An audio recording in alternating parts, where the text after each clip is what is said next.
हर वर्ष लगभग 40,000 लोग बैंक में सिलेक्ट हो रहे होते हैं और आश्चर्य की बात यह है कि उसमें जो फर्स्ट टाइम एग्जामिनेशन दे रहे होते हैं एक बड़ी संख्या देखी जाती है।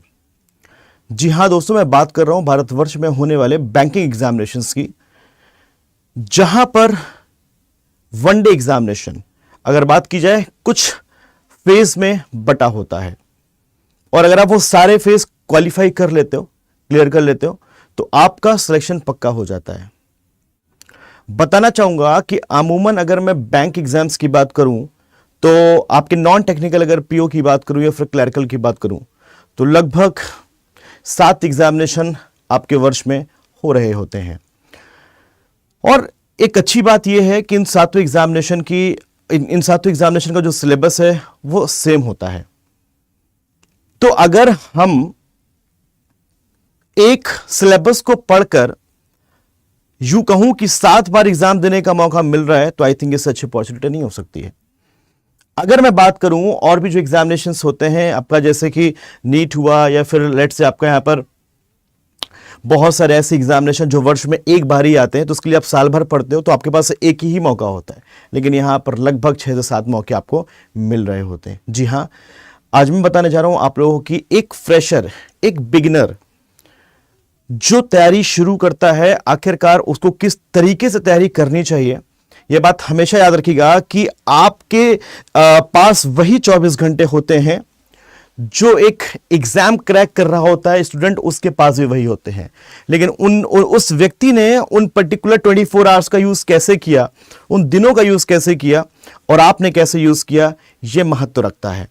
तो चलिए शुरुआत करते हैं, बढ़ते हैं आगे की तरफ। और ये जो स्ट्रैटेजी मैं आपको बताने जा रहा हूं, आपको बहुत चीजें यहां से आपको अपनी कॉपी पर उतार कर रख लेने की जरूरत पड़ेगी और बिल्कुल रखिएगा, लेकिन पहले मेरी बात को प्रॉपर समझिएगा। ये वीडियो उन सारे लोगों के लिए है जो बिगिनर हैं, जिनको नहीं पता बैंक एग्जाम्स क्या होते हैं, जिनको नहीं पता क्या क्राइटेरिया होता है, जिनको नहीं पता कि कितने सब्जेक्ट्स आते हैं। आई थिंक ये वीडियो देखने के बाद आप कमेंट सेक्शन में ये लिखकर जरूर जा रहे होंगे कि हाँ सारी चीजें क्लियर हो गई, अब हमको बस शुरुआत करनी है। तो आइए शुरुआत करते हैं।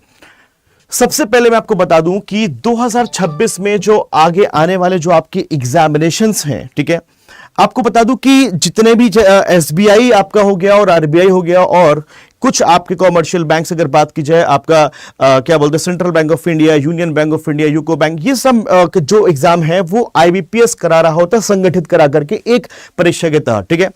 तो बता दूं वर्ष में जो होने वाले एग्जामिनेशन है, सबसे पहले वो जान लीजिए कि 2 कैटेगरी में, नॉन टेक्निकल 2 कैटेगरी में एग्जाम्स बटे हुए हैं। एक आपका ऑफिसर स्केल 1 या फिर कहूं कि प्रोविजनरी ऑफिसर, दूसरा आपका यहां पर क्लरिकल लेवल, ठीक है, जो हर वर्ष आपको देखने को एग्जाम मिल रहे होते हैं। तो यहां पर अगर मैं बात करूं तो आपका आईबीपीएस पीओ, ठीक है, जो आपका बैंक मैंने आपको बताया कि जो सेंट्रल बैंक ऑफ इंडिया होता है, यूनियन बैंक ऑफ इंडिया होता है, पंजाब नेशनल बैंक होता है, इन बैंक्स में as a PO provisionary officer, officer scale 1 एक एग्जाम ये होता है।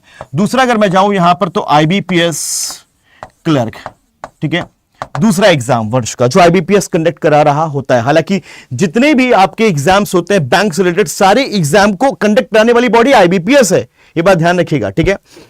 और उसके बाद आईबीपीएस पीयू एंड क्लरिकल के बाद मैं अगर बात करूं तो ग्रामीण क्षेत्र के जो एग्जामिनेशंस होते हैं, ग्रामीण बैंक जो होते हैं, ग्रामीण बैंक, तो उनमें भी आपको बताना चाहूंगा कि आरआरबी पीओ जो कि ऑफिसर स्केल 1, ठीक है, और आरआरबी का मल्टीपर्पज जिसे बोलते हैं हम लोग यहां पर क्लर्क ही जान लेते हैं, क्लर्क ही उसको बोलते हैं। तो 4 परीक्षाएं आपकी यहां पर ये हो गई डायरेक्ट, ठीक है। स्टेट बैंक ऑफ इंडिया की बात करूं मैं तो एसबीआई पीओ जो कि भारतवर्ष का सबसे एक बेहतरीन एग्जाम में से एक माना जाता है, एसबीआई पीओ और आईबीपीएस पीओ, ठीक है। फिर यहां पर एसबीआई क्लर्क, क्योंकि एसबीआई के साथ उसका एक ब्रांड जुड़ा हुआ है, स्टेट बैंक ऑफ इंडिया। हर एक बैंकर की, हर एक स्टूडेंट की, हर एक एस्पायरेंट की यहां पर एक इच्छा होती है कि इस बैंक के साथ जुड़ना, राइट। अगर बात की जाए आरबीआई की तो ये जो इसका एक एग्जाम होता है विच इज आपका जो नॉन टेक्निकल जो मैंने बोला वर्ड यूज किया, विच इज आपका यहां पर क्या आरबीआई असिस्टेंट, ये इंटरवल में आता है 2 साल में एक बार।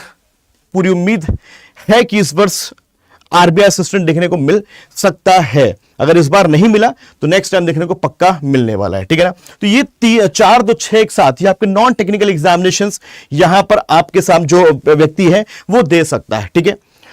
Is that clear? ये रेगुलेटरी बॉडीज के एक पॉइंट ऑफ व्यू से देखा जा रहा होता है, क्योंकि रिजर्व बैंक ऑफ इंडिया है और इसी का एक ऑफिसर लेवल है, ग्रेड बी ग्रेड ए का जो एग्जाम होता है वो आपका आरबीआई का होता है, RBI grade B, RBI grade A, ठीक है। हम अगर इन एग्जामिनेशन को ही टारगेट करें पीओ एंड क्लरिकल को, तो क्या हम जो 4 2 6 1 7 के 7 में से किसी एक एग्जाम को टारगेट, अगर किसी भी एक एग्जाम को क्वालिफाई नहीं कर सकते? जबकि हम यह भी देखते हैं कि हर वर्ष ऐसे बहुत सारे एस्पायरेंट्स होते हैं जो 1 नहीं 2 नहीं 3 नहीं 4 एग्जाम क्वालिफाई करके बैठे होते हैं। चलिए बढ़ते आगे की तरफ फटाफट, और बता देना चाहूंगा कि सिलेक्शन स्टेजेस क्या क्या होती हैं। क्लरिकल लेवल पे 2 स्टेजेस होती हैं, एक होता है आपका प्रिलिमिनरी एग्जाम्स, मतलब प्रीलिम्स जिसे बोलते हैं, दूसरा होता है मेंस एग्जामिनेशंस, ठीक है। क्लरिकल लेवल पर किसी भी क्लरिकल एग्जामिनेशन की बात की जाए, लेकिन अगर मैं पीओ लेवल की बात करता हूं तो वहां पर स्टेज जुड़ जाती हैं, जैसे आपका एसबीआई पीओ है, आईबीपीएस पीओ है। ये 2 पीओ के एग्जाम्स ऐसे होते हैं जहां पर आपको आपके मेंस एग्जामिनेशन जब होता है, इसी के साथ ही डिस्क्रिप्टिव टेस्ट भी होता है, ठीक है ना। डिस्क्रिप्टिव टेस्ट भी होता है, राइट। किस पे? आईबीपीएस पीओ और एसबीआई पीओ में, क्लर्क लेवल पे नहीं होता है, ठीक है। और जो आरआरबी पीओ होता है वहां पर डिस्क्रिप्टिव नहीं होता है, ठीक है। चौथा स्टेज है आपका विच इज ग्रुप एक्सरसाइज या जीडी या इसके साथ इंटरव्यू, ठीक है। तो आपको जो आपका एसबीआई पीओ लेवल है वहां पर आपको, और आपका आईबीपीएस पीओ लेवल है, यहां पर आपको इंटरव्यू फेस भी देखने को मिल रहा होता है। यानी कि बहुत सिंपल सी बात है, अगर आप ऑफिसर स्केल के लिए अप्लाई कर रहे हैं तो आपको इंटरव्यू के फेस से गुजरना पड़ेगा। Prelims plus mains plus descriptive और प्लस यहां पर इंटरव्यू। अगर आप क्लरिकल पॉइंट ऑफ व्यू से अगर तैयारी कर रहे हैं तो खाली 2 स्टेजेस हैं, प्रीलिम्स एग्जामिनेशन और यहां पर क्या, main examination. Is that clear? मैंने कहा ये भी क्लियर कर देता हूं। आगे बढ़ते फटाफट एग्जाम पैटर्न की बात अगर करी जाए, ठीक है, तो मैंने आपको क्या बताया अभी कि प्रीलिम्स होता है, मेंस होता है, और उसमें एग्जाम पैटर्न में क्या क्या सब्जेक्ट्स होते हैं एक बार वो देख लीजिएगा। अमूमन जो आपके एग्जामिनेशंस होते हैं जहां पर रीजनिंग, क्वांट और इंग्लिश देखने को मिल रहा होता है प्रीलिम्स की परीक्षा में, ठीक है। और बता दूं आपको कि आरआरबी की परीक्षा, क्षेत्रीय ग्रामीण बैंक की जो परीक्षा होती है वहां पर आपको खाली रीजनिंग और क्वांट ही देखने को मिलता है। मेंस की बात की जाए तो रीजनिंग एंड कंप्यूटर एप्टीट्यूड जो कि ना के बराबर होता है, क्वांट्स, इंग्लिश और जनरल अवेयरनेस, ठीक है। अब ये जो आपके सब्जेक्ट्स है, reasoning, quants, English and general awareness, याद रखिएगा ये 4 सब्जेक्ट आपको जो पढ़ना है, रीजनिंग, क्वांट, इंग्लिश और जनरल अवेयरनेस, बेसिक ये 4 सब्जेक्ट्स ही हैं जो आपको बहुत अच्छी तरीके से पढ़ने हैं, और बस इन्हीं में से चीज आपको देखने को मिल रही होती है, कहीं कम कहीं ज्यादा सब्जेक्ट देखने को मिल रहे होते। जैसे आरआरबी में आपका क्लर्क या फिर पीओ की प्रीलिम्स की बात की जाए तो खाली 2 ही देखे जाते हैं, क्वांट्स और वहां पर रीजनिंग, इंग्लिश देखने को नहीं मिलता है, ठीक है जी। और फिर मेंस में आपको मैंने बताया कि 4 सब्जेक्ट देखने को मिल रहे होते हैं। और इवन हाँ, आरआरबी पीओ और आरआरबी क्लर्क मेंस में आपको एक सब्जेक्ट और भी देखने को मिल जाता है, वो है कंप्यूटर। यह भी बात याद रखिएगा, ठीक है। और हाँ, RRB clerk and RRB PO के मेंस में एक और सहूलियत मिल जाती है आपको, वहां पर जैसे इंग्लिश ऐसा सब्जेक्ट पूछा जा रहा है, वहां पर ऑप्शन मिलता है कि इंग्लिश या फिर आप हिंदी चाहे तो हिंदी को भी अटेम्प्ट कर सकते हैं, ठीक है ना, एज अ सब्जेक्ट। तो ये कुछ यहां पर चीजें हैं। और याद रखिएगा नेगेटिव मार्किंग यहां पर आपको देखने को मिलती है हर एक एग्जामिनेशन में बैंकिंग के, ठीक है।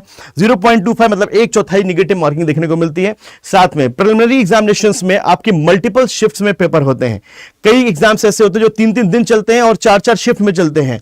तो वहां पर जो डिफिकल्टी लेवल को एक जैसा रख पाना ये सच में एक चैलेंज होता है। तो वहां पर क्या होता है, वहां पर जो नॉर्मलाइजेशन वर्क करता है डिफिकल्टी लेवल के आधार पर। तो जरूरी होता है बैंकिंग एग्जामिनेशन में कि आप जो भी अटेम्प्ट कर रहे हैं वो सही हो, यानी कि एक्यूरेसी बहुत महत्वपूर्ण होती है। यहां पर मैं फटाफट आगे की तरफ बढ़ के आपको जल्दी से एक बार आप चाहें तो इसका स्क्रीनशॉट ले लीजिएगा। ये केवल आपका क्राइटेरिया है कि कौन फॉर्म को भर सकता है, कौन फॉर्म को नहीं भर सकता है। मैं आपको अमूमन बता देता हूं कि बैंकिंग एग्जामिनेशंस के लिए आप लोगों का ग्रेजुएशन होना जरूरी है, ठीक है, ग्रेजुएशन होना जरूरी है। एज क्राइटेरिया की बात की जाए तो मैंने इसीलिए केवल यहां पर आपको दे दिया है। मैं आगे स्लाइड बढ़ाता जाऊंगा, आप स्क्रीनशॉट लेते चलना ताकि आप सारे के सारे लोग ये जान जाओ कि क्या क्या चीजें होती है, क्या क्या हमें एलिजिबिलिटी क्राइटेरिया चाहिए होता है। If I talk about SBI PO, उसका डिस्कशन कर लेता हूं। इसका उम्र 21 से 30 वर्ष होता है, ठीक है ना। और यहां पर रिलैक्सेशन जो आपकी रिजर्वेशन कैटेगरीज होती हैं, जैसे एससी एसटी है ना, तो उसको एज पर गवर्नमेंट नॉर्म्स आपको देखने को मिल रहा होता है। जैसे एससी है राइट, तो उसको 5 वर्ष का एक्सटेंशन मिल रहा होता है, ठीक है। और एजुकेशन क्वालिफिकेशन में graduation in any discipline from recognised university और इक्विवेलेंट क्वालिफिकेशन, ठीक है भाई। यहां पर कह रहा है कि अब इसमें एक चीज और भी होती है एसबीआई पीओ में खास तौर से, कि फाइनल ईयर का स्टूडेंट उस फॉर्म को भर सकता है। मान लीजिए उसका रिजल्ट नहीं आया है और उसका रिजल्ट एक दी हुई तारीख में, या फिर आपका जब डॉक्यूमेंट वेरिफिकेशन होगा, अगर आप वहां पर दिखा देते हो तो आपका वो मान्य होता है। Number of attempt SBI PO की खास तौर से अगर मैं बात करूं, ठीक है ना, तो नंबर ऑफ अटेम्प्ट्स कैसे गिने जाते हैं, सबसे पहले मैं बता देता हूं कि देखिए जी, अगर आपने मेंस की परीक्षा दी है तो आपका वो अटेम्प्ट गिना जाएगा। अगर आप प्री की परीक्षा दी, आप फेल हो गए, नहीं पास हो पाए, वो गिना नहीं जाएगा। तो कह रहा है जनरल ईडब्ल्यूएस के लिए 4 अटेम्प्ट होते हैं, अगर मेंस दिया है तो प्री काउंट नहीं होता है, ठीक है। तो इस तरीके से यहां पर आप देख पा रहे हैं इन हैंड सैलरी जो कि काफी अट्रैक्टिव होता है, 80 से 85 हजार एक ऑन एन एवरेज मैंने यहां पर सैलरी रखी है जो आपको एसबीआई पीओ को मिल रही होती है। तो चलो मैं अब आगे की तरफ ऐसा बढ़ाता जाऊंगा, आप लोग स्क्रीनशॉट करते जाना, ठीक है। ये आईबीपीएस पीओ हो गया, ठीक है, इसका एलिजिबिलिटी क्राइटेरिया। ये आरआरबी पीओ हो गया जिसका एलिजिबिलिटी क्राइटेरिया यहां पर दिया हुआ है। ये आरआरबी क्लर्क हो गया, ठीक है। और अगला यहां पर आप आईबीपीएस क्लर्क हो गया, और ये आपका एसबीआई क्लर्क हो गया, ये आपका आरबीआई असिस्टेंट हो गया। ये जो मैंने आपके सामने ये रखे हैं ये एलिजिबिलिटी क्राइटेरिया है। मुझे लगता है कि आप खुद पढ़ के उसको बेहतर तरीके से कोप अप कर सकते हैं। हम जिस चीज के लिए सबसे इंपॉर्टेंट यहां पर जुड़े हैं, विच इज आपका कि क्या हम 2026 का प्लान लेकर चलें, हम किस तरीके से महीनों को डिवाइड करें, किस तरीके से हम लोग हफ्तों को डिवाइड करें, ये हम लेकर आज यहां पर जुड़े हैं, और किस तरीके से घंटों को डिवाइड करें, ठीक है। तो चलिए मैं आगे की तरफ यहां पर बढ़ता हूं। जो सबसे इंपॉर्टेंट है हर एक स्टूडेंट के लिए वो ये है, एक बार फटाफट देख लीजिए जो मैंने सिलेबस का पैटर्न का डिस्कशन आगे स्टार्टिंग में किया था वो कैसे होता है। देखिए यहां पर आप ये जो देख रहे हैं SBI PO, SBI clerk, IBPS PO, IBPS clerk, RBI assistant, ये जितने भी एग्जामिनेशंस हैं उनका जो प्रिलिमिनरी एग्जामिनेशन होता है वो उसका फॉर्मेट ये होता है, इंग्लिश लैंग्वेज, न्यूमेरिकल एबिलिटी, और यहां पर आपका क्या रीजनिंग एबिलिटी, ठीक है ना। तो ये आपका हो गया। बाकी आई थिंक ये जितने भी सेक्शंस आप देख रहे हैं प्लीज इनका वो ले लीजिएगा, एक बार स्क्रीनशॉट एक बार आप ले लीजिएगा, सारे के सारे लोग, ठीक है ना, सारे के सारे लोग। Done done done done done done. चलिए ये आपका हो गया आईबीपीएस पीओ मेंस का, इसका भी स्क्रीनशॉट ले लीजिए, ठीक है, ठीक है। ये ठीक है। ये सारी चीजें वो थी जो कि मतलब आपको मैंने एक्सप्लेन ना करते हुए आपको मैंने बोला कि आप इसका स्क्रीनशॉट रख लीजिएगा, आराम से देखते रहिए, कोई टेंशन नहीं है, ठीक है। अब हम चलते हैं आगे की तरफ। सबसे इंपॉर्टेंट होता है सर हमको सिलेबस ही नहीं पता कि आखिरकार हमें पढ़ना क्या है ना। क्या ये क्वांट्स मैथ वही वाली मैथ है जो हम पढ़ रहे होते थे, अपने ग्रेजुएशन में पढ़ रहे होते थे? नहीं सर, ठीक है ना। आइए बात करते हैं आगे की तरफ। सबसे पहले आपके सामने जो मैंने रखा है दिस इज रीजनिंग का यहां पर कंप्लीट सिलेबस, अभी तक का कंप्लीट सिलेबस। हर एक स्टूडेंट जो फ्रेशर इसका फोटोकॉपी लेकर रख लेगा। मैं बता दूं रीजनिंग को जो बांटा गया है वो किस तरीके से बांटा गया है। एक मिसलिनियस सेक्शन दिया गया है, दूसरा सिटिंग और पजल का सेक्शन दिया गया है, तीसरा आपका यहां पर डेटा सफिशिएंसी और आपका एनालिटिकल रीजनिंग, मशीन इनपुट, इनकी चर्चा करी गई है, और फिर आपका लॉजिकल रीजनिंग। तो मैं यहां पर क्या किया हूं कि आपका मिसलिनियस टॉपिक के बाद यहां पर मैं जो आपके 2 सेक्शन रह जाते हैं, विच इज मैंने क्या बोला, डेटा सफिशिएंसी, मैं यहां पर ऐड कर देता हूं। 2 चैप्टर जो कि मेंस में ही पूछे जाते हैं, ठीक है, मेंस में ही पूछे जा रहे होते हैं, डेटा सफिशिएंसी और मशीन इनपुट। इनको पहले मैं यहां रख दूं, फिर आगे की तरफ मैं बढ़ चलता हूं, ठीक है। चलिए सबसे पहले देखिए ये मिसलिनियस सेक्शन है जहां पर alpha numeric series and symbol series, alphabet और नंबर पे बेस्ड क्वेश्चन पूछता है, coding, decoding, blood relation, direction and distance, inequality and syllogism, ठीक है। ये जो आप देख रहे हैं यहां से लेकर यहां तक मिसलिनियस पार्ट आपके प्रीलिम्स में पूछा जा रहा होता है। और अगर मिसलिनियस में अगर मैं इसको जोड़ने की बात कहूं तो अगर इन दोनों को जोड़ दिया जाए तो यहां से लेकर यहां तक पूरा मेंस में मिसलिनियस पूछा जा रहा होता है। यूं कहूं कि लास्ट के जो मैंने 2 टॉपिक लिख दिए, डेटा सफिशिएंसी और मशीन इनपुट, ये आपके प्रीलिम्स में नहीं पूछे जा रहे होते हैं। पजल टाइप में मैंने यहां पर जितने पजल्स होते हैं वो सारे पजल्स मैंने रख दिए, floor based puzzle, floor and flat based puzzle, box based, sequence based, month and date based, day based, age based, year based, designation based, comparison, classification, selection, mix type puzzle, conditional puzzle, ये सारे के सारे मैंने type यहां पर रख दिए ताकि हर एक स्टूडेंट ये भी देख ले कि पजल के अंदर कितनी वैरायटीज होती हैं। Is that clear? रीजनिंग का सबसे ज्यादा पूछा जाने वाला सेक्शन आपका पजल एंड सिटिंग है, कुछ आए ना आए ये जरूर आता है। फिर हम बात करते हैं सिटिंग अरेंजमेंट पे। सिंगल रो में फेसिंग सेम डायरेक्शन, मान लीजिए सब लोग देख रहे हैं नॉर्थ, या सब लोग देख रहे हैं यहां पर क्या साउथ। डबल रो, पैरेलल रो की बात हो रही होती है, person faces north and south direction.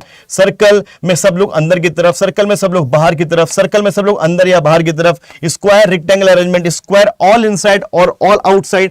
Mix direction आपका पूछ रहा होता है। सर्कल के साथ ब्लड रिलेशन, ये आपका मेंस के लिए बन जाता है। Linear plus variable like colour या प्रोफेशंस।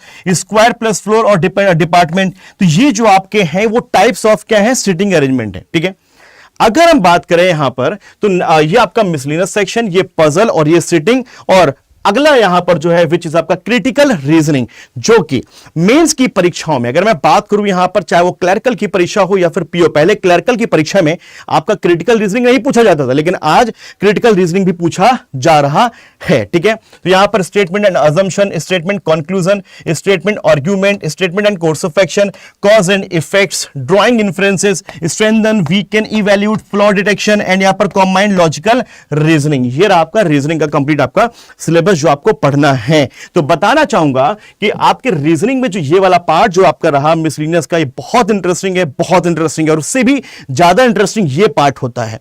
हमको बस इसको सीखना होता है कैसे चीजों को रखना है। इसमें आपको पैसेज के फॉर्म में इंफॉर्मेशन दी होती है और किसी स्ट्रक्चर में डिजाइन करना होता है। अगर वो डायरेक्टली आपको इंफॉर्मेशन दे देगा तो क्वेश्चन किसी काम का नहीं रहेगा, तो वो क्या करता है, आपको इनडायरेक्टली इंफॉर्मेशन देता है। पहली इंफॉर्मेशन दी मान लीजिए पहले लाइन पे, तो दूसरी मान लीजिए दे दी उसने यहां पर क्या, पांचवी लाइन पे, तो आपको उसको क्या करना होता है, अरेंज करना होता है। जब आप इसमें आपका हाथ बैठ जाता है, आपका मन लग जाता है, तो आपके लिए क्या होती है, आसान चीज हो जाती है। ठीक है, ये होते हैं फ्री के नंबर, अगर आप इसको अच्छी तरीके से प्रॉपर कवर करके चल रहे होते। कैसे, मैं आगे डिस्कस करूंगा। आगे बढ़ते, ये रहा आपका क्वांट्स का सेक्शन, जहां पर आपको बता दूं स्पीड मैथमेटिक्स, अरिथमेटिक और साथ ही साथ यहां पर आपका डेटा इंटरप्रिटेशन। और मैं आपको एक बात और इसमें बता दूं कि जितने भी आपके ये जो टॉपिक है, ये सारा कुछ देखने के लिए आपको बस एक ही चीज यहां पर फॉलो करनी है, which is Shikhar foundation batch. Shikhar foundation batch जो आपका है, वहां पर आपको ये सारी चीजें इतनी बेहतरीन तरीके से वहां पर मुहैया कराई गई हैं, और आप अगर देखेंगे तो वहां पर हर एक टॉपिक में बेसिक से लेकर के हाई लेवल की चीजें कवर की गई हैं। और इनकी प्रैक्टिस की अगर बात आई तो वो प्रैक्टिस आप कर लेंगे किससे, ब्रेन कोड से। और आपको लगता है कि अब आपको अलग से ये जो आपने मेन सिलेबस बताया, ये और ये सब अगर पढ़ना है, तो उसके लिए हमारा विनर्स आपको एक बैच में रिकमेंड कर देता हूं कि ये आपके शिखर में बेसिक से आपके हाई लेवल तक रहेगा। प्रैक्टिस करने के लिए ब्रेन कोड में जाना होगा। अगर आपका प्रीलिम्स क्लियर है, तो अगर आप चाहते हैं तो आप केवल विनर्स बैच से ही कवर कर सकते हो ये वाला सेक्शन। ठीक है, अगर मैं क्वांट्स की बात अगर करने लगूं यहां पे, तो स्पीड मैथ, ठीक है, स्पीड मैथ आप देखेंगे यहां पर, तो उसमें simplification, approximation, number system, quadratic equation जिसे इक्वालिटीज बोलते हैं, क्वाड्रेटिक अरिथमेटिक बेस जो होता है। ठीक है, अरिथमेटिक टॉपिक्स की बात करूं, ratio, proportion, averages, HCF, LCM, time and work, time and distance, pipe systems, simple and compound interest, partnership, profit loss, stocks and shares, mixture and allegation, probability and यहां पर problem on edges, boards and stream, ये आपका arithmetic section.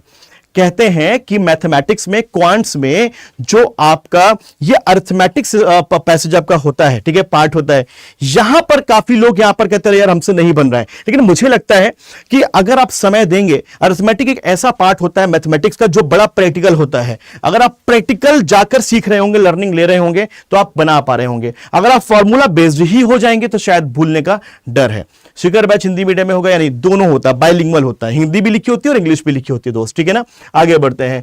Data interpretation, DI में अगर types की बात की जाए, तो आपको डीआई तक अगर पहुंचना है तो पहले आपको अपनी स्पीड बढ़ानी होगी, फिर आपको अरिथमेटिक के टॉपिक सीखने होंगे, क्योंकि यही चीजें आपकी इसमें अप्लाई हो रही होती है। राइट, जैसे यहां पर बात करूं पाए chart, bar chart, line graphs, tabular DI, caselet DI, paragraph based, missing DI, logical DI, new pattern chart based DI, radar, funnel, spider, histogram, ठीक है ना, histogram, mix combined DI, arithmetic DI, DI sets based on word, problem like ratio, time and work profit, etc, इस तरीके से पूछ रहा होता है। ठीक है जी, ये आपका क्या हो गया, मैथमेटिक्स। एक बार फोटो ले लीजिए प्लीज, मैं हट जाता हूं, एक बार फोटो ले लीजिए, मैं हट जाता हूं। ठीक है, डन, आगे बढ़ते हैं। Now will talk about the English. English एक ऐसा सब्जेक्ट है जिससे, इंग्लिश एक भाषा है, कहीं ना कहीं आपको वो सीखनी है, ठीक है ना, और उसको अप्लाई करनी है। ठीक है, तो यहां पर 3 सेक्शन जैसे कि vocab, grammar and reading and skimming, right. So अगर मैं बात करूं यहां पे आपके वोकैब का, तो जो आप एडिटोरियल एक ऐसी चीज है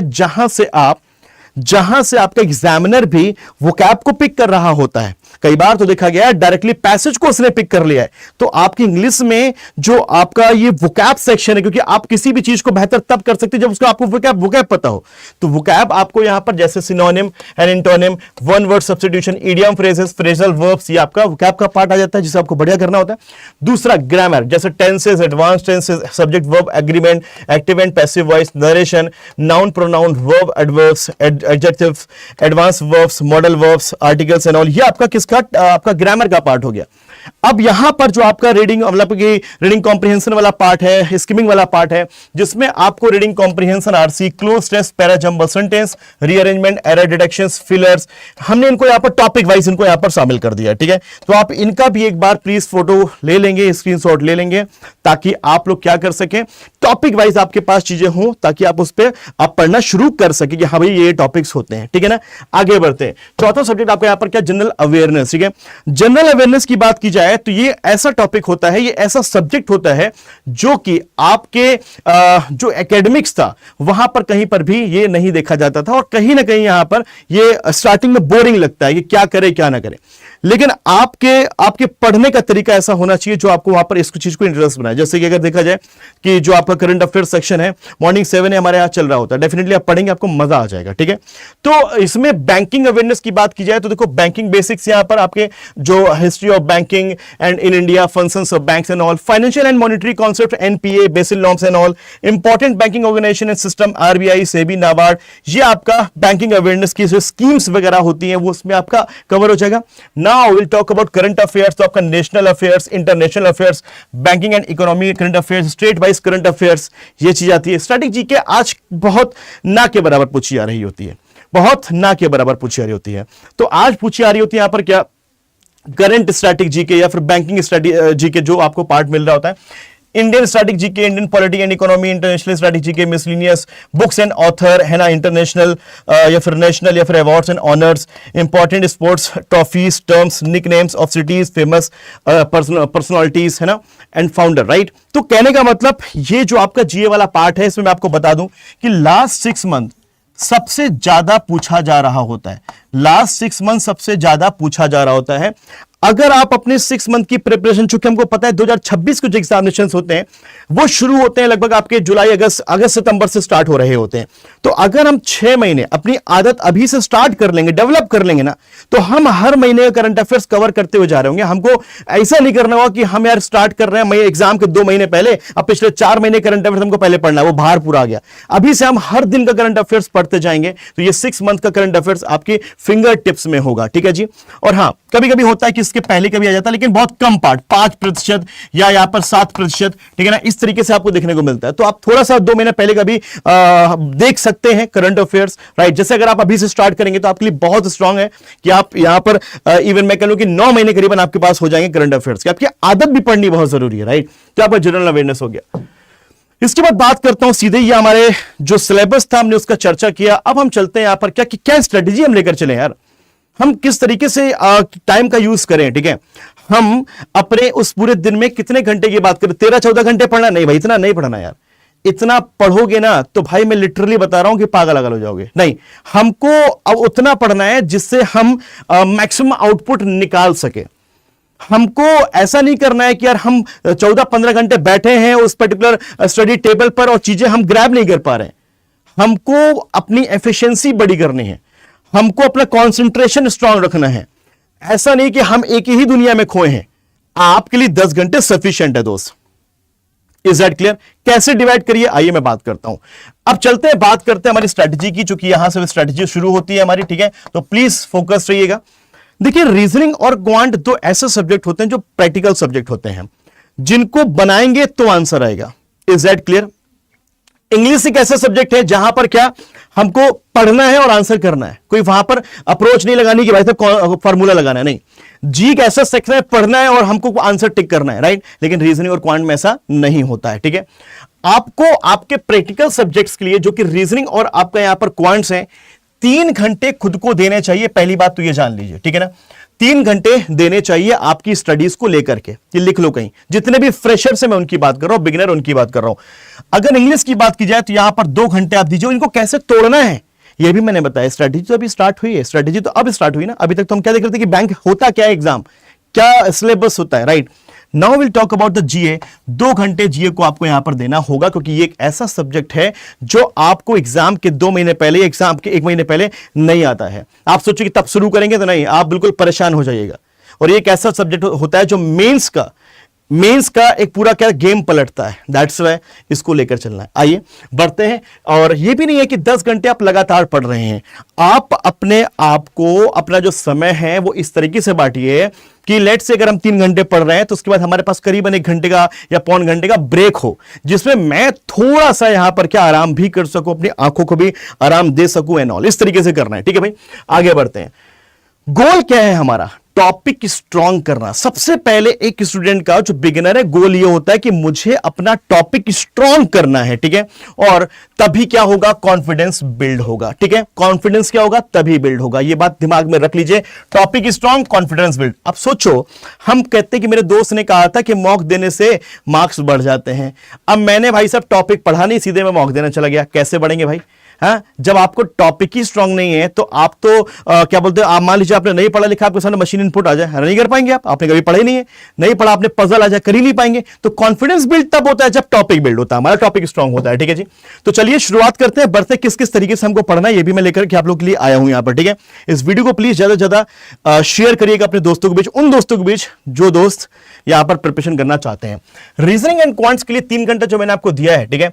आपको वहां पर, ठीक है, क्योंकि अब जब आप प्रैक्टिकल वे में टॉपिक को सीख रहे हैं, ठीक है, और आपको किसी टॉपिक को कब तक करना है, कितना समय देना है, वो भी मैं डिस्कस करूंगा आगे, ठीक है? अभी फिलहाल हम बात कर रहे हैं कि 1 घंटे मान लीजिए आपने कॉन्सेप्ट की लर्निंग करी। 1 घंटे आपने कॉन्सेप्ट की लर्निंग करी। अगर मैं प्रीलिम्स लेवल पे बात कर रहा हूं तो, ठीक है ना? मेंस लेवल पे वो 1.5 घंटा भी हो सकता है, चीजों को समझना है ना, ठीक है? फिर जरूरी होता है कि आप जितनी प्रैक्टिस का आपने लर्निंग्स ली, उसका आपको वहां पर एग्जीक्यूशन भी करना है। आपने चीजें तो सीखी, एग्जीक्यूट तो करो।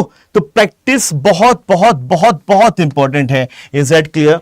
हम ये नहीं कह सकते कि हम पजल्स को 2 दिन में टीचर पढ़ा रहे हैं, देख लिया, हमको लगता है हम सीधे एग्जाम में बनेंगे। सवाल ही नहीं है साहब, ठीक है?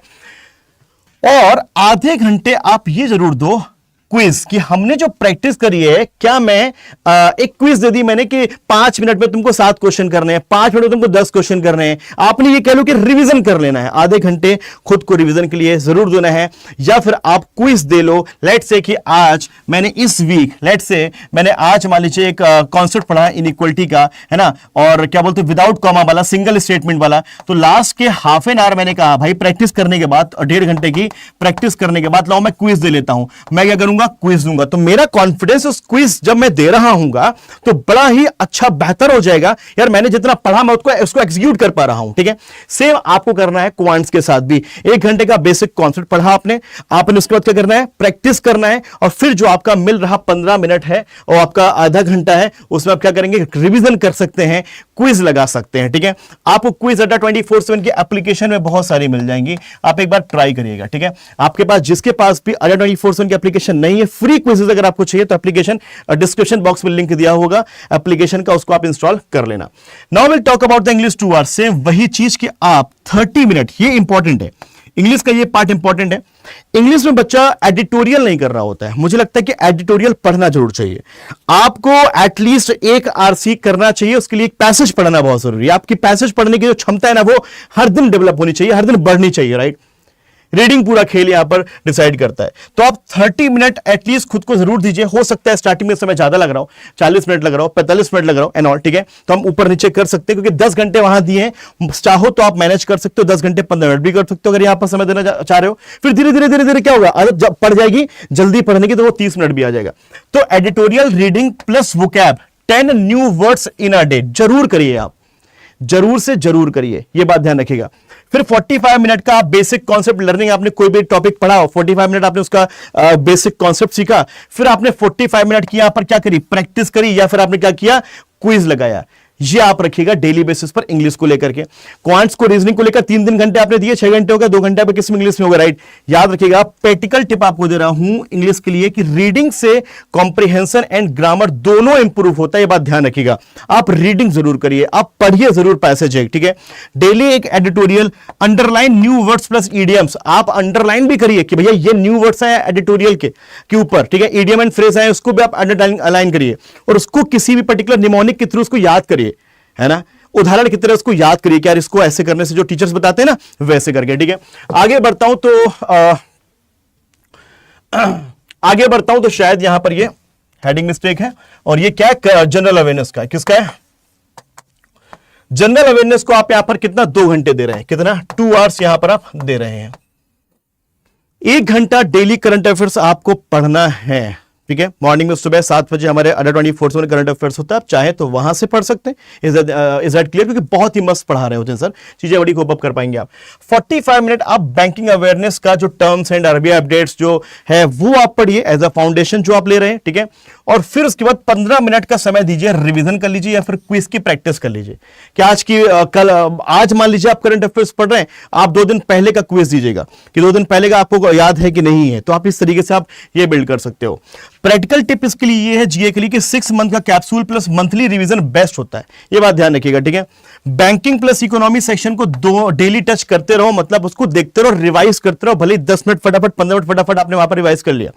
क्लियर है बात की नहीं यहां पर? तो ये आपका किसका है, जीए का है, 2 घंटे का डेली करना ही करना है। स्टार्टिंग में आपको बता दूं करंट अफेयर्स में इंटरेस्ट नहीं आएगा जिसका जीरो बैकग्राउंड रहा है, जिसका इंटरेस्ट कभी रहा ही नहीं है, तो वो इंटरेस्ट धीरे धीरे धीरे धीरे धीरे क्या होगा, कवर होगा, ठीक है। वो इंटरेस्ट धीरे धीरे क्या होगा, कवर होगा, ठीक है। और जैसे ही वो इंटरेस्ट धीरे धीरे धीरे आएगा वैसे ही आपको अब मन लगने लगेगा कि हाँ जी भाई मजा आने लगा है, हाँ जी अब मजा आने लगा, ठीक है।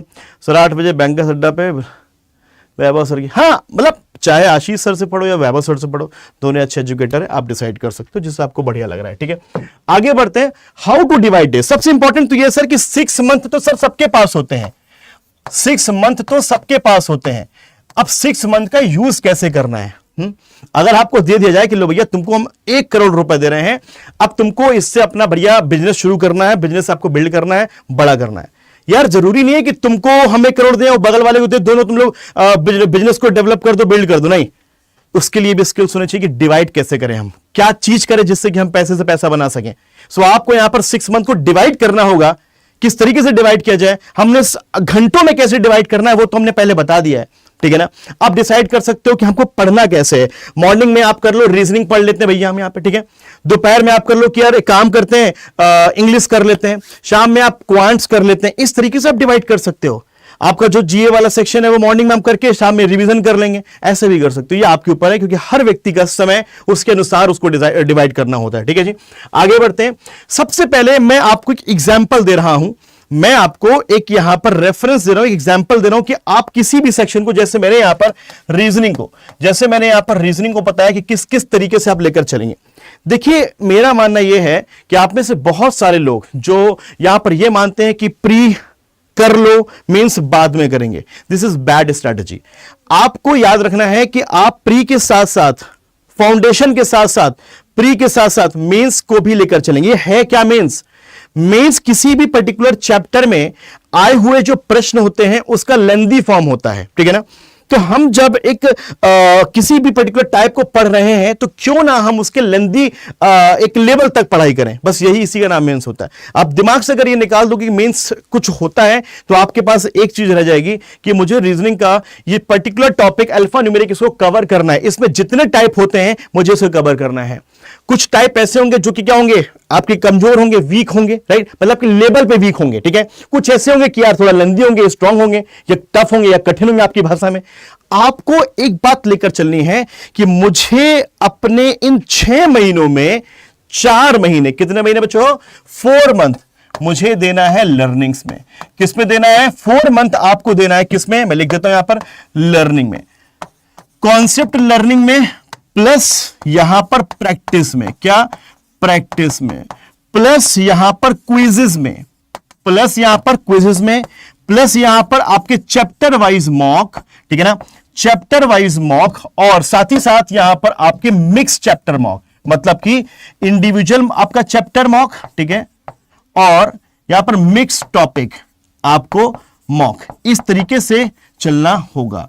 और जिस भी मॉक को आप दे रहे हैं उसका आपको क्या करना होगा, एनालिसिस करना होगा कि आप कहां गलती कर रहे हैं, और फिर उसका क्या करना होगा, रिवीजन करना होगा।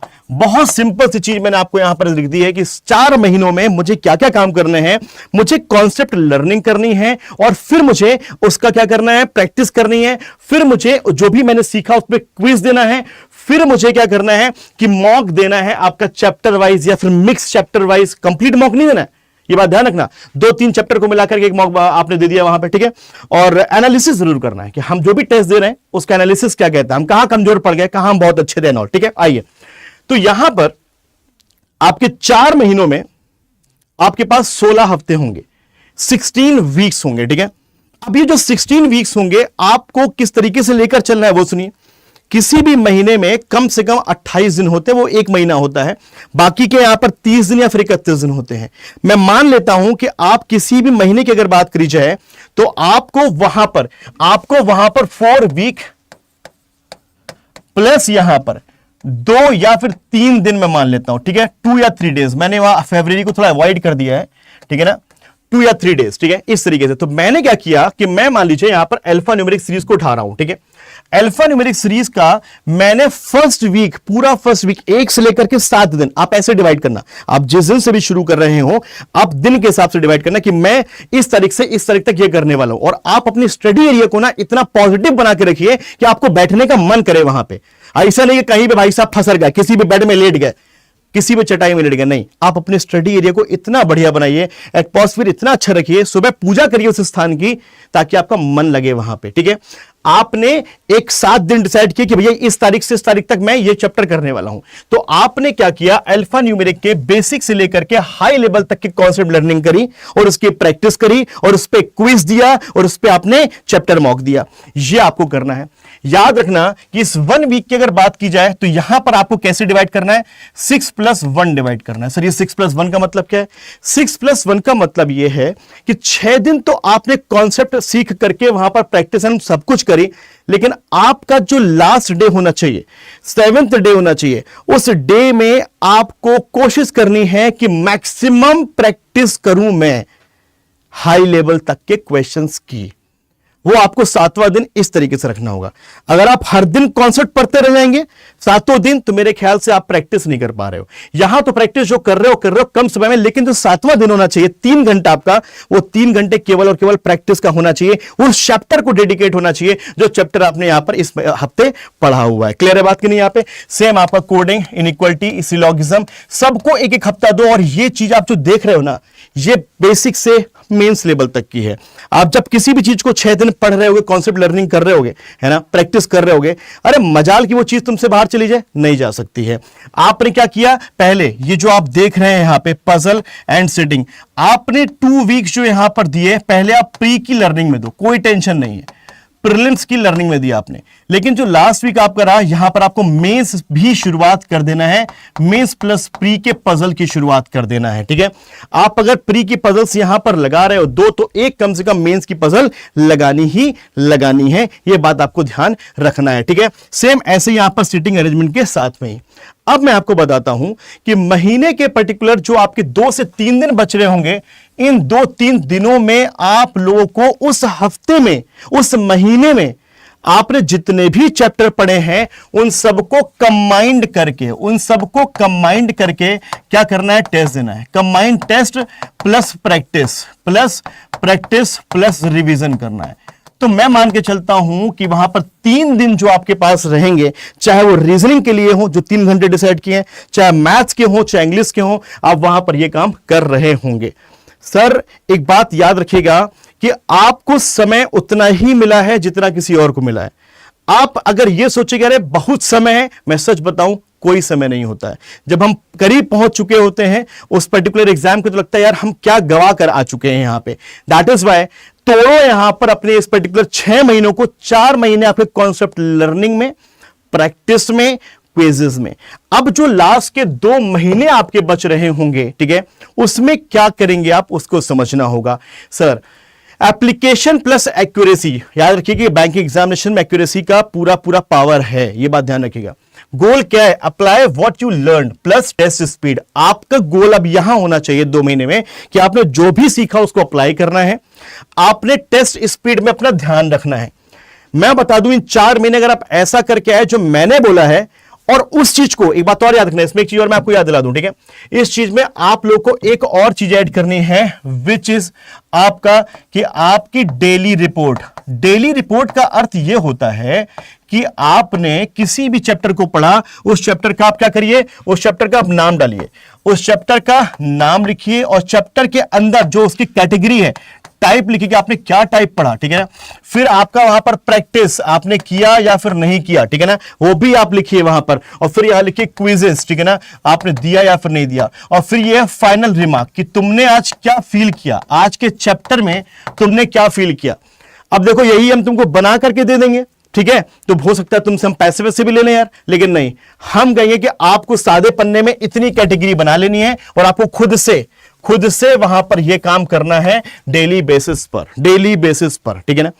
आप आपके पास कंप्यूटर यूज करते हैं तो वहां पर ऊपर वर्ड में ऐसा बना लेना और बस उसका प्रिंट आउट देते चले जाना, ये आपका हो जाएगा पूरा। 1 से लेकर के आपकी 31 तारीख तक जो भी है पूरा आप डेट वहां पर लिख दीजिएगा, बढ़िया सा आपका प्लानर बन जाएगा। डेली आप ट्रैक कर सकते हो, ठीक है जी, या आप फोटो ले लीजिए इसका, डेली आप ट्रैक कर सकते हो। आगे बढ़ता हूं।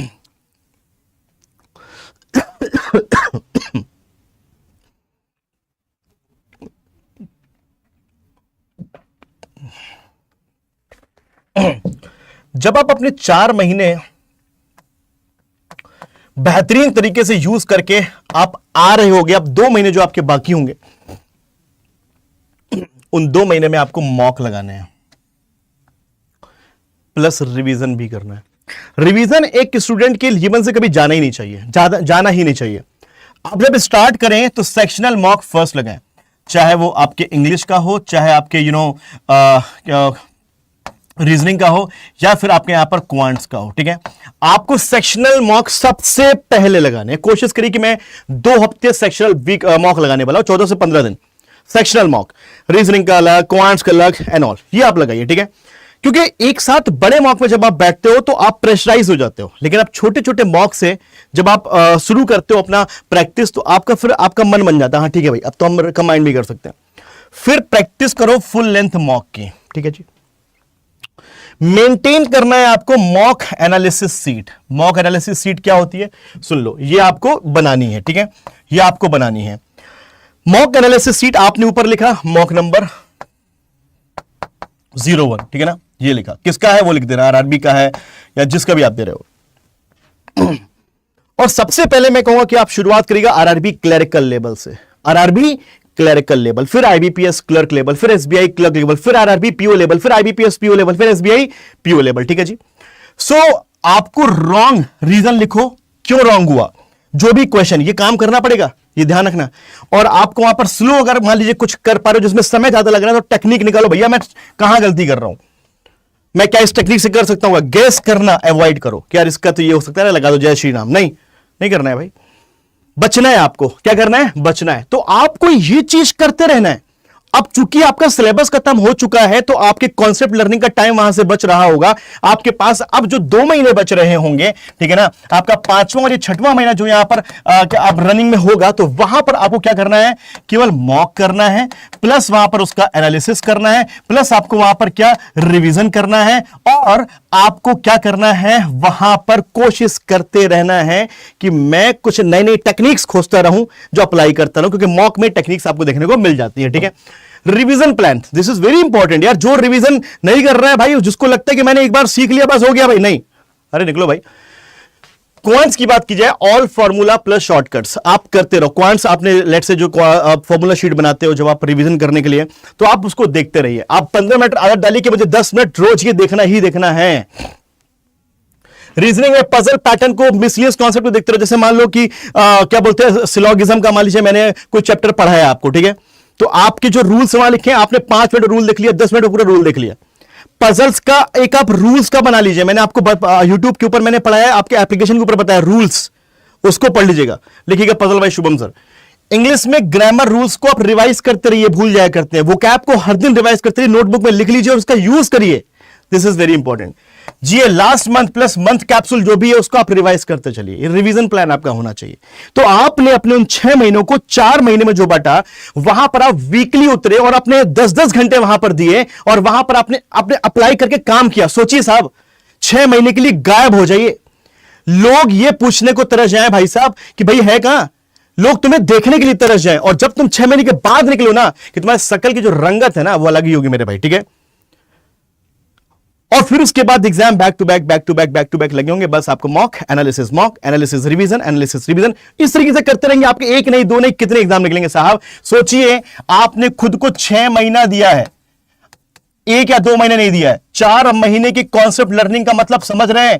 हर टाइप कवर किया है, हर टाइप कवर किया है, प्री का हो चाहे वो मेंस का हो। तो सोच रहे हैं कि आप किस लेवल पे जाके खेलेंगे, लेकिन करना पड़ता है, करना पड़ता है। जो करेगा वही आगे बढ़ेगा, जो करेगा वो आगे बढ़ेगा, ठीक है। सो ये बेसिकली मेरी तरफ से आप सभी लोगों के लिए ये प्लान है। इस प्लान को रख लीजिए। डेली जो आपका मैंने बताया कि जो भी आप कर रहे हैं डेली बेसिस पर, उस पर भी आपको फोकस रहना है। उसका डेली आपको ट्रैक रिकॉर्ड रखना है कि भैया यहां पर इस तरीके से मैंने आज किया, मैंने ये टॉपिक सॉल्व किया। जो मैंने बातें बताई वो कर लेना बस आप, ठीक है बेटा। चाहे वो आपका मैथ हो चाहे इंग्लिश हो, कुछ भी हो, ठीक है।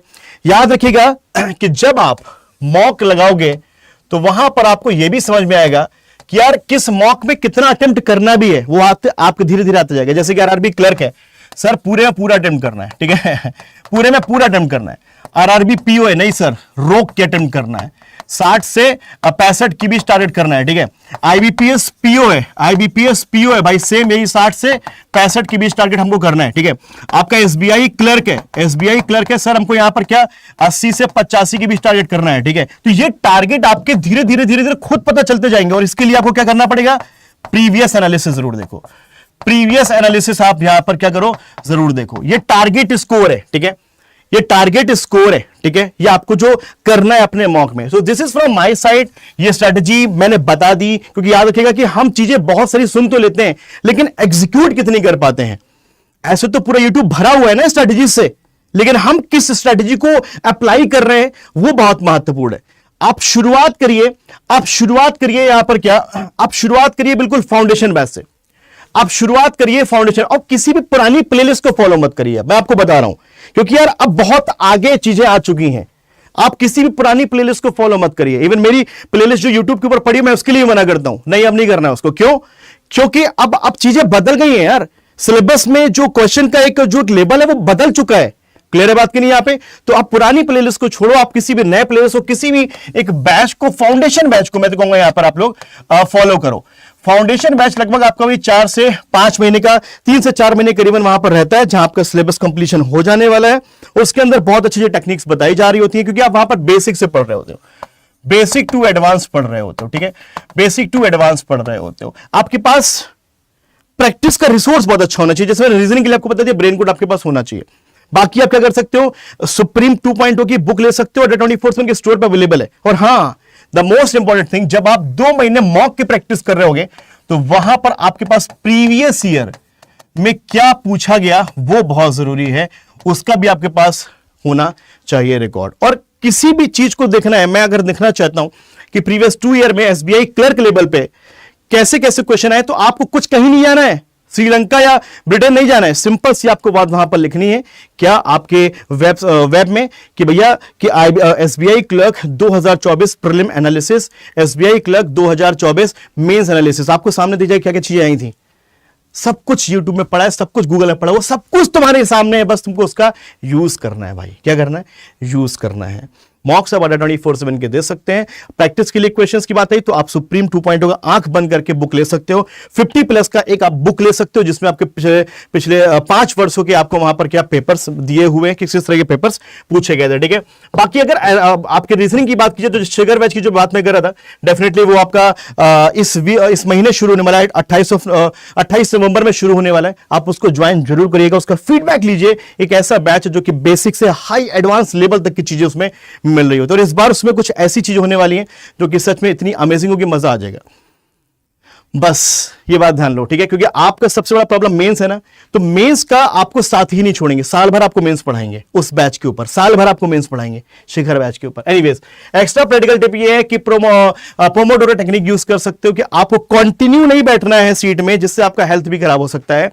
आप स्टडी कर रहे हैं लेट्स से 50 मिनट, तो 10 मिनट का भाई साहब ब्रेक ले लीजिए, या फिर कहूँ 5 मिनट का ब्रेक आप ले लीजिए, ठीक है ना। ये रिपीट 4 साइकिल आपको यहां पर करनी होगी। इससे क्या होगा कि आपका फोकस जो है लंबे समय तक यहां पर क्या रहेगा, मेंटेन रहेगा। अदरवाइज आपको क्या ऊब जाओगे, बोर हो जाओगे यार, ठीक है ना, बोर हो जाओगे। फाइनल मैसेज यही आप लोग के लिए कि beginners fail not because they can't study. जो बिगिनर्स है वो फेल होते हैं स्टडी ना करने की वजह से, यहां पर फेल नहीं होते हैं, बहुत स्टडी करते हैं, but because they don't plan there study practically. उनका जो प्लान है वो प्रैक्टिकल नहीं होता है। तो प्रैक्टिकल प्लान को देखो, आजमाओ, करके देखो, हो रहा है, हाँ धीरे धीरे चीजें होंगी, ठीक है ना, लेकिन हो जाएंगी। So thank you so much, this is from my side. और अगर मैं बात करूं यहां पर रिसोर्सेज की, तो ये आपका जो रीजनिंग के लिए बेसिकली बैच फाउंडेशन बैच है, तो ये आपका आने वाला है 28 नवंबर में। इसमें आपको प्री से लेकर साल भर मेंस मिलने वाला है। मैं क्या बात बोल रहा हूं बार बार, साल भर मेंस मिलने वाला है, ठीक है, क्लियर है। साल भर आपको मेंस मिला, हर एग्जाम जो आएगा उसके एग्जाम के पहले जो भी आपका पर्टिकुलर 1 महीना होगा उसमें आपको मेंस की प्रैक्टिस में करा रहा हूं, चाहे आपका आरआरबी पीओ हो, चाहे आपका आरआरबी क्लर्क हो, या फिर आईबीपीएस पीओ हो, या फिर आईबीपीएस क्लर्क हो, एसबीआई पीओ हो, व्हाटएवर, आपको साल भर इसमें मेंस मिल रहा होगा। पहले बेसिक से फाउंडेशन 4 से 5 महीने में खत्म करेंगे, फिर जितने एग्जाम उसके पहले प्रैक्टिस, हर एग्जाम के पहले प्रैक्टिस, हर एग्जाम के पहले प्रैक्टिस इसमें चल रही होगी। ये बैच बहुत ही ज्यादा कीमती हो जाने वाला है। इसको आप अंडर 24 के एप्लीकेशन से अगर जाना चाहते हैं तो this code is valid, discount code, जिसमें आपको डिस्काउंट भी मिल रहा होगा, ठीक है। बाकी मैं रिकमेंड करूंगा बैंक महापैक के लिए। क्यों? क्योंकि इसमें रीजनिंग के साथ साथ क्वांट्स का भी foundation batch, mains batch, target batches, test series, interview batches, सब कुछ मिल रहा होता है। दिस इज सब्सक्रिप्शन जो कि आपके पास कम से कम 1 वर्ष का तो होना चाहिए ही चाहिए। और आपको लगता था आप इसका 18 महीने वाला भी ले सकते हो, आपको लग रहा है कि नहीं सर 18 महीने वाला बेस्ट है, आप वो ले सकते हो, ठीक है। अंडर 24 की एप्लीकेशन में जाना है आपको, वहां से इसको लेना है। ऐप के थ्रू अगर आप ले रहे होगे तो वहां पर आपको बता दूं कि 1% एक्स्ट्रा डिस्काउंट भी मिल जाता है, ठीक है ना, मिल जाता है। तो ये आपके पास है, तो शिखर वाला बैच जो शुरू हो रहा है ऑटोमेटिक आपको इसमें मिल जाने वाला है। और भी फाउंडेशन बैच मैथ के, इंग्लिश के वो मिल जाएंगे। रिसोर्स की बात की जाए तो बैंक सुप्रीम 2.0 हर एक स्टूडेंट के पास होना चाहिए, 50+ हर एक स्टूडेंट के पास होना चाहिए। रिसोर्सेज में कमी नहीं होनी चाहिए, रिसोर्सेज में कमी नहीं होनी चाहिए। आप इसको भी रख सकते हो अपने बकेट में रखना है। दिस इज रेफरल कोड, और ये आपका रहा ब्रेन कोड, जो कि आप लोगों को आपके डीपीपी से लेकर के मेंस लेवल तक के पर्टिकुलर जो है वो आपको यहां पर मुहैया कराए जा रहे होते हैं। मैं आपको दिखा देता हूं किस तरीके से आप इनरोल कर सकते हो। अंडर 24 की एप्लीकेशन आप लोग अगर नहीं है तो इंस्टॉल कर लेना, नीचे दिया हुआ है डिस्क्रिप्शन में लिंक, वो या फिर आप प्ले स्टोर से भी कर सकते हो। तो ये हमारा वेबसाइट है।